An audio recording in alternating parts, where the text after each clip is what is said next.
الله أكبر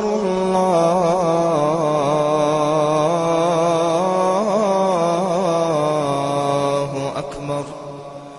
Assalamu alaikum. My name is Lubna Syed. I'm your host for Ramadan Traditions from around the world. And today we'll be featuring Syria. So today we're actually at Brother Atham and his lovely wife, Ragda. So now we have Sister Ragda here. So Sister, tell me what are some of the cultural or the traditions that you have in Syria for iftar? Usually we have had family gathering, so we gather all the family together and we break our fast with some date or some juice. And we had to pray a Maghrib prayer, and after that we have the dinner with some friend and family. Okay, perfect. Thank you. Thank you. Okay, so now we have Dania here, Ragda and Brother Atham's daughter. Yes. And she's going to actually go through, the feast that they've prepared. So Dania, let's walk us through. What food has your mom prepared for us today? So we usually start with some soup. So this is lentil soup, and then there's sambusak, cheese sambusak. It's a very big deal. And then the beef sambusak, we like it more. And then we usually move to this. This is very much Syrian. A lot of Arabs also know it, but it's very much Syrian mixture. It's chickpeas with bread, and they have like a special sauce made. After that, we usually move to the fool, which is basically a mixture of beans with some veggies. So it's very healthy. It works for the low blood pressure that you usually get when you're fasting, right? So this is kibbeh, which I think it speaks for itself. Another type of kibbeh, but easier to make. What's the difference? One is meat? So this one, they're both beef, but this one is actually deep fried. Okay. This one just goes into the oven, baked. Perfect. You would Very think nice. it's healthier, but has lots of butter. Grape leaves. This is the beef grape leaves, so not the vegetarian type. And this is nukhie. I also think it speaks for itself. This is eggplants and tabbal, so it's very vegetarian, very healthy, also with a lot of garlic and whatnot. This is a very super Syrian thing. It's called shakriye. It's basically cooked yogurt and with pieces of beef. It's usually accompanied with rice. Of course, you have the basic salad here. And what is this interesting thing? this is very much Damascus Syrian thing. It's usually it's basically like deep fried bread, but it's actually the bread is made of she makes the batter and then it's dried for a day or so, and then she deep fries it, and then on top of it is sweet molasses. It's Very usually only interesting. served in Ramadan. Amazing. This is also a very much Ramadan thing. It's called ma'rouk.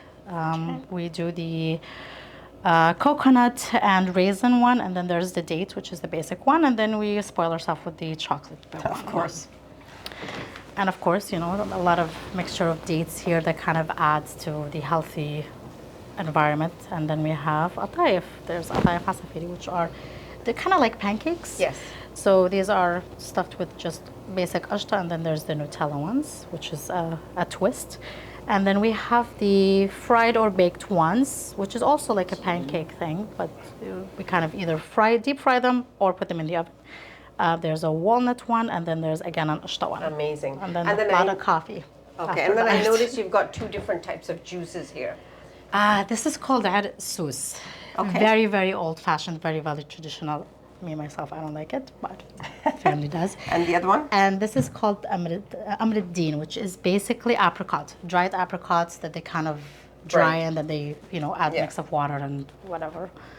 So, Okay, wonderful. So thank you so much. Thank you so much for being here.